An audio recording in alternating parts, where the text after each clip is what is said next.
Será que a inteligência artificial está fazendo o que deveria fazer? Será que é culpa dela? Será que é culpa nossa? Qual o impacto disso no mercado de desenvolvimento de software? Fala, Dev! Seja muito bem-vindo ao nosso canal. Hoje vamos falar de um assunto que está muito em pauta, né? Tá na roda de discussão de qualquer grupo de desenvolvedores, arquitetos aí, galera que trabalha com software, que é o impacto da IA Gen, né? Ou a IA generativa no nosso mercado. E eu comecei o vídeo falando uma frase até meio polêmica, né? Que a IA não está fazendo. Na verdade, eu fiz uma pergunta, né? Será que a IA está fazendo o que deveria? Eu acho que talvez. Talvez sim, talvez não. Em alguns casos sim, em alguns casos não. Né? E a ideia é a gente discutir um pouquinho aqui o porquê.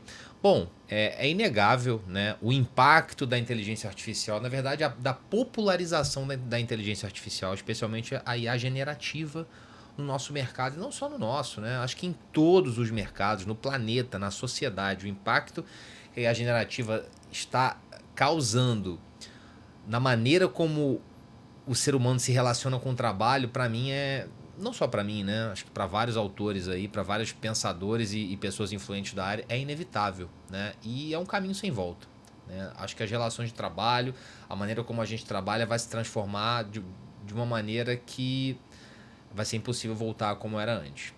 Por outro lado, né, será que a inteligência artificial já causou algum tipo de disrupção, né? Eu estava, por acaso, em uma conferência da Gartner, né? Um evento famoso que eles fazem ao redor do mundo, e um dos temas foi justamente esse, né? Que a IA, apesar de impressionar, né? De ser algo que tem nos facilitado muito a vida e criado nichos, destruído outros, ela ainda não causou uma revolução disruptiva, né? Ela tem acelerado as coisas, mas ainda não causou uma transformação nesse sentido. E por que será? Um dos principais motivos apontados pelo palestrante, que eu concordei bastante, é que a inteligência artificial generativa, na real, pessoal, ela não cria conteúdos do nada, né? Ela aprende com conteúdos existentes. Quem criou esses conteúdos existentes? Nós, os seres humanos. Então, se a gente está automatizando processos através da inteligência artificial, se a gente está criando um assistente, nós treinamos esse assistente, nós treinamos esse modelo com base em conteúdo imperfeito, criado por nós humanos, né? Que apesar, né, da gente ter evoluído muito e com certeza, eu não estou dizendo que o conteúdo que a IA gera não serve, muito pelo contrário, né? Afinal, nosso trabalho, o trabalho da sociedade, dos seres humanos ao longo dos últimos séculos tem muito valor. Né? Nós criamos muito conhecimento, geramos muita coisa interessante. Mas a IA, ela automatiza e escala o uso desse conhecimento. Não é um milagre, ela simplesmente não raciocina sozinha, como nós, né? E sai criando coisas novas. Ela aprende a partir de padrões e responde suas perguntas com base em um modelo probabilístico. Lembre-se disso, estamos falando de probabilidade. Por isso que a IA alucina, por isso que a IA erra, por isso que existe aquele disclaimer quando você entra na interface de qualquer inteligência artificial generativa, que aquela IA ela pode cometer erros, né? Isso quer dizer que a IA é ruim? Claro que não, né, pessoal? A IA, como eu falei no começo, ela impressionou, ela vem impressionando. Mas nós temos que ter essa visão, tá? De que a IA produz conteúdo baseado em conteúdo que nós já produzimos no passado. Isso inclui tudo. Quando você faz uma pergunta sobre jurisprudência, ele vai consumir, né, dados relativos a normativos legais e a decisões passadas. Ele só vai automatizar aquela busca para você. E quando a gente fala em codificação, vamos trazer um pouquinho a conversa para o nosso mundo, né? O que acontece, né? Hoje a gente está vivendo a explosão do vibe coding, né? Para você que não sabe, o que é vibe coding? Vibe coding é você abrir uma tela de uma IA generativa, começar a pedir para ela gerar um código, para ela fazer um sistema e, né, como a gente tem acompanhado, isso tem evoluído bastante, né? A IA já consegue gerar sistemas que funcionam, que rodam, né, apesar dos muitos bugs ao longo do processo. E aí o processo de vibe coding é um processo iterativo. Ele gera uma versão inicial com erros, e aí você pede para corrigir, e essa outra versão ela tem menos erros, ou não. Às vezes ela corrige um erro e gera outros, né? Nada de novo no front, coisa que a gente já vê aí há muitos anos na codificação humana. E esse processo se repete até que você chegue em uma versão do código que funciona bem, que está bug-free, ou pelo menos algo muito, muito próximo disso. E será que isso tem problema, pessoal? O ponto desse vídeo, o ponto dessa discussão é que rumo a gente está tomando, né? A gente está começando a formar, de repente, uma geração de programadores que só sabe pedir código para IA e pedir para ela mesma consertar, porque na real nem ele mesmo sabe o que está acontecendo direito. Ele só sabe que tem um erro, ele não sabe por quê, ele não sabe como corrigir, ele só sabe pedir para IA. Ele é um mero prompter, né? Ele é um mero perguntador, ele é um mero ordenador. Ele dá ordens para a inteligência artificial e confia que o resultado dela tá ok e é o melhor possível. Será que isso é um caminho saudável? Será que é para isso que a gente estudou tanto tempo, que a gente... Quando eu falo a gente, né, eu tô falando, obviamente, de todos que já contribuíram na área da ciência da computação, seja a nível de algoritmo, seja a nível de processo, né? A gente pegou todo esse trabalho desenvolvido ao longo de décadas por grandes especialistas, universidades de renome, jogamos dentro de uma IA e agora estamos nos reduzindo a simplesmente mandar que ela faça as coisas. E aí é que eu acho que mora um grande risco, né? Para onde nós estamos indo? O que a gente espera com isso? É óbvio que a gente está buscando produtividade, as empresas buscam produtividade, né? As empresas... sempre houve um conflito grande entre academia e mercado, porque o mercado quer resultado, né? E a academia quer o melhor possível, né? Ela quer o caminho mais limpo e, enfim, melhor possível. Então, a gente sempre teve ali essa dualidade, né? Essa disputa entre criar soluções que gerem valor rapidamente, porque tudo gira em torno de custo, mas sem desgarrar tanto assim da qualidade. E para isso, pessoal, a gente tem que saber o que está acontecendo. E esse é o grande ponto desse vídeo. E que fique claro que eu não estou falando mal da IA aqui, tá, pessoal? Vou deixar uma coisa muito clara aqui no vídeo, que é a inteligência artificial generativa, cognitiva, seja lá o que você quiser usar, ela é uma realidade de mercado. Se você não sabe usar, não quer usar, está ignorando, você está fora do jogo, tá? Corra atrás disso para ontem, porque o mercado de software já está mudando por conta da inteligência artificial. Então esse não é o ponto. Eu estou discutindo aqui até que ponto a IA deve assumir o controle dos nossos processos. Lembra que eu falei há uns minutinhos atrás que a inteligência artificial nada mais fez, né? E óbvio, eu não estou diminuindo isso, porque isso é um baita de um trabalho. Você construir um modelo que consiga aprender e a partir daí tirar conclusões é um trabalho, né, que vem assombrando o mundo. Mas ela, né, a grosso modo, ela aprendeu com as nossas bases de código públicas, enfim, tudo que é código-fonte já produzido pela humanidade, ensinou a IA a gerar código. Você acha que todos os códigos que entraram por esse funil são códigos ótimos? São códigos sem bugs? São códigos que respeitam os princípios de bom design, alta coesão, baixo acoplamento, né, os princípios SOLID, etc, etc, etc? É óbvio que não, né, pessoal? A gente sabe que a gente ensinou a IA com muitas imperfeições, que afinal é trabalho humano, né? Apesar do valor do nosso trabalho, como eu falei, nós ensinamos a IA com trabalho humano. E o meu medo, e é por isso que eu gravei esse vídeo, né? Eu pensando sobre isso nas últimas semanas, sabe? Poxa, como as coisas estão mudando. A gente está vendo assim, uma certa democratização, né, da criação de sistemas, pessoas que não têm nem formação e começam a gerar pequenos sistemas ali para ajudá-las no dia a dia, o que eu acho ótimo, tá, pessoal?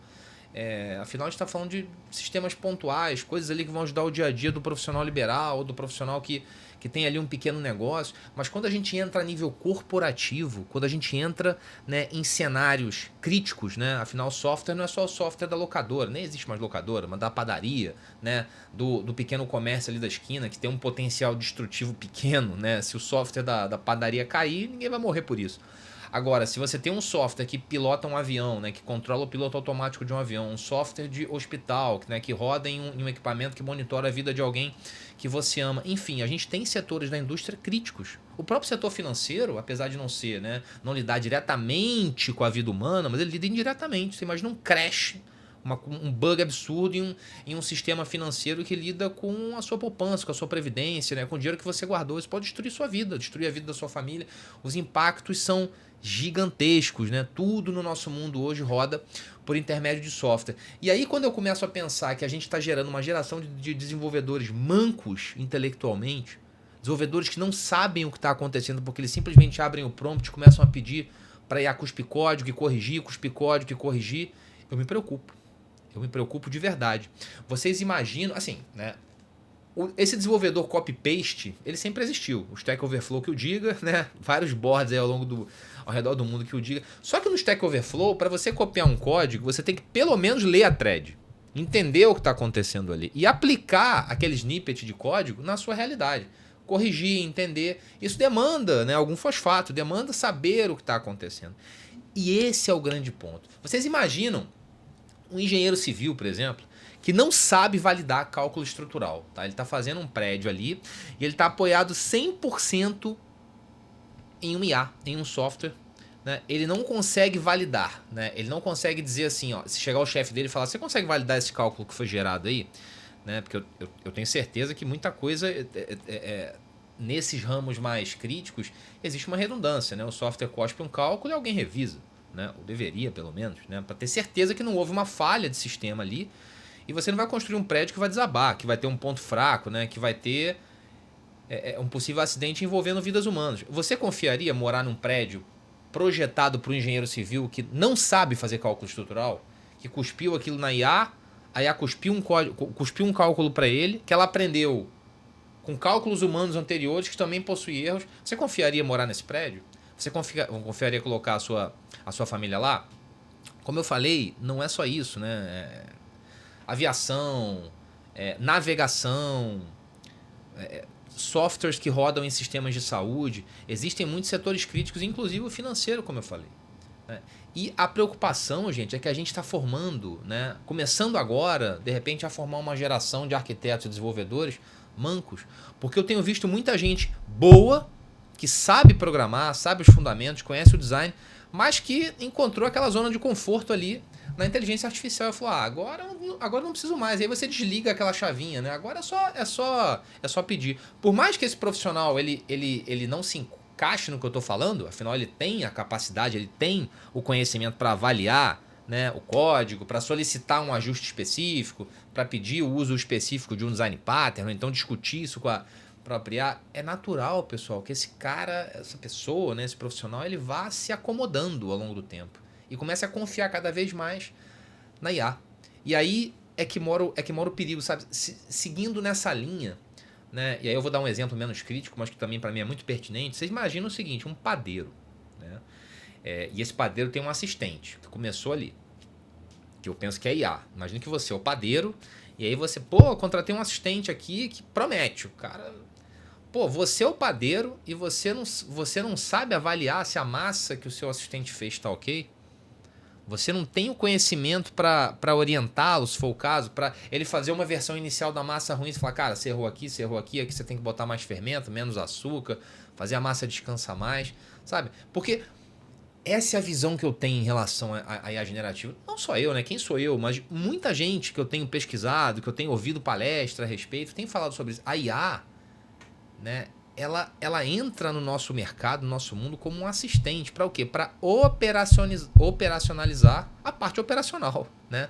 Para escalar a parte operacional. A parte tático-estratégica, ela tem que estar na nossa cabeça. A gente tem que saber o que está acontecendo. Por mais que a gente comece a delegar para IA. Afinal, os modelos têm evoluído muito. A gente sabe que hoje as mentes mais brilhantes dessa área estão trabalhando em evolução dos modelos e eles estão ficando cada vez mais confiáveis. Como eu já falei em outros vídeos, é difícil prever aonde isso vai chegar.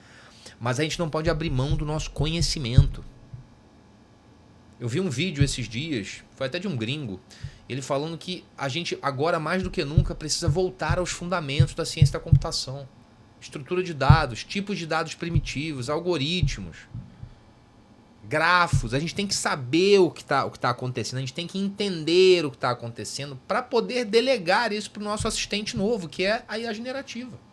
Seja ela num browser, seja ela embutida na sua IDE, ela é um assistente. Ela vai te ajudar a escalar, a aumentar a produtividade, a fazer mais em menos tempo. Mas ela não pode dominar o processo, até porque ela não domina.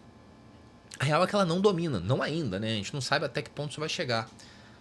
Mas se você abrir mão do seu conhecimento, né?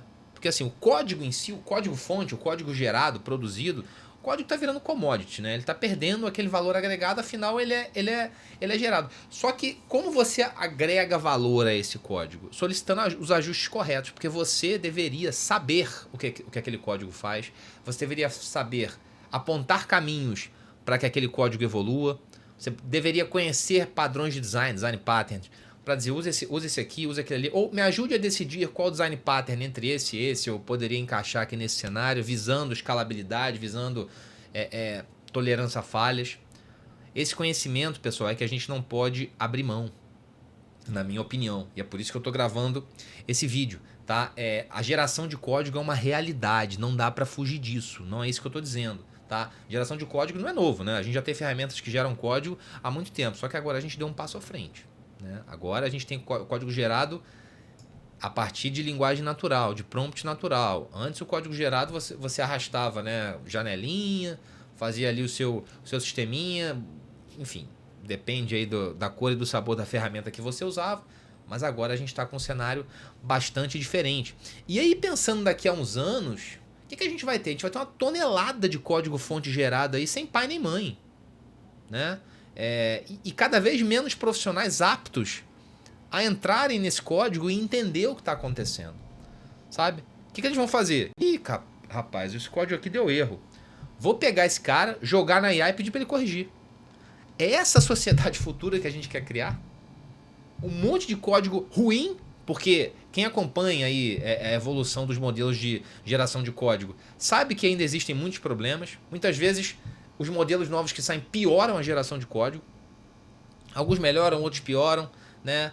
De novo, né? Não estou aqui fazendo futurologia. A tendência é, obviamente, isso melhore, isso estabilize.